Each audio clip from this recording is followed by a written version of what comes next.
Assalamualaikum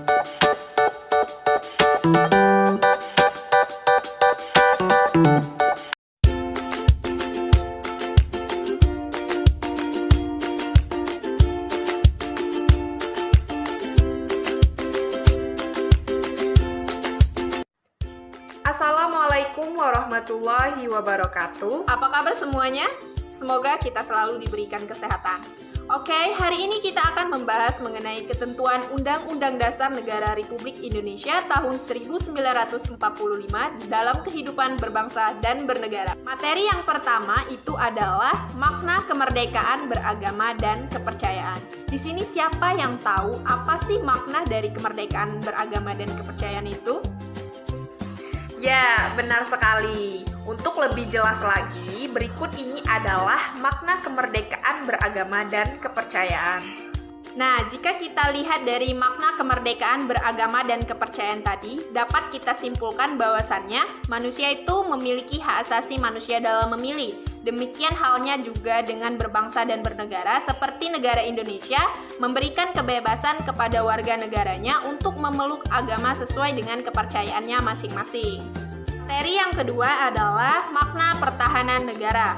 Berdasarkan Undang-Undang Nomor 3 Tahun 2002, makna pertahanan negara itu dimaknai sebagai segala suatu usaha dalam mempertahankan kedaulatan negara serta keutuhan wilayah negara kesatuan Republik Indonesia.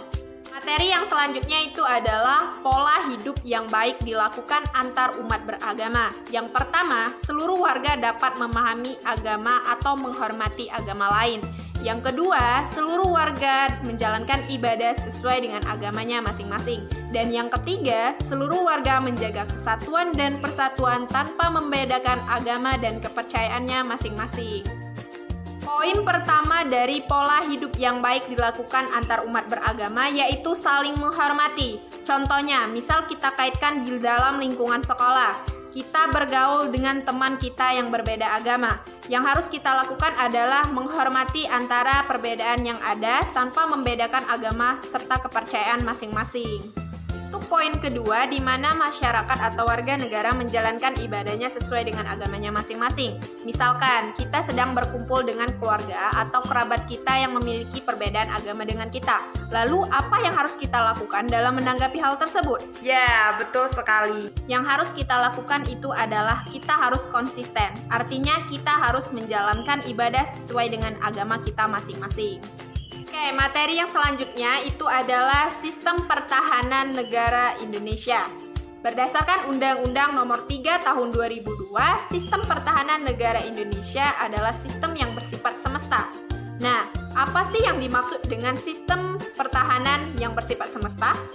Ya, betul sekali. Maksud dari sistem pertahanan yang bersifat semesta yaitu melibatkan warga negara, wilayah negara, serta sumber daya nasional yang ada di suatu negara untuk menjamin tujuan adanya kedaulatan negara. Materi yang selanjutnya itu mengenai peran sikap toleransi antar umat beragama. Yang pertama, seluruh warga dapat memahami ajaran agama yang dianutnya. Yang kedua, seluruh warga dapat mempercayai bahwasannya dengan keimanan dan ketakwaan dapat menghindarkan dari perbuatan yang bersifat dan merugikan. Yang ketiga, seluruh warga dapat menghormati tentang pelaksanaan agama yang berbeda dengan agamanya. Pertama, yaitu di mana seluruh warga dapat memahami ajaran agama yang dianutnya. Contohnya nih, di dalam ajaran agama Islam, bahwasannya sebagai anak kita harus berbakti kepada orang tua kita. Yang poin kedua, di mana warga menyadari bahwa dengan keimanan dan ketakwaan dapat menghindarkan diri dari perbuatan yang bersifat merusak dan merugikan.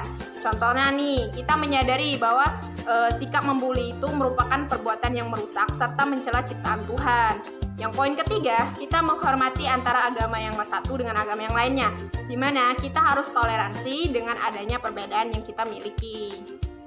Materi selanjutnya adalah peran TNI dan Polri dalam pembelaan negara. Yang pertama, Tentara Nasional Indonesia memiliki peran sebagai pertahanan suatu negara.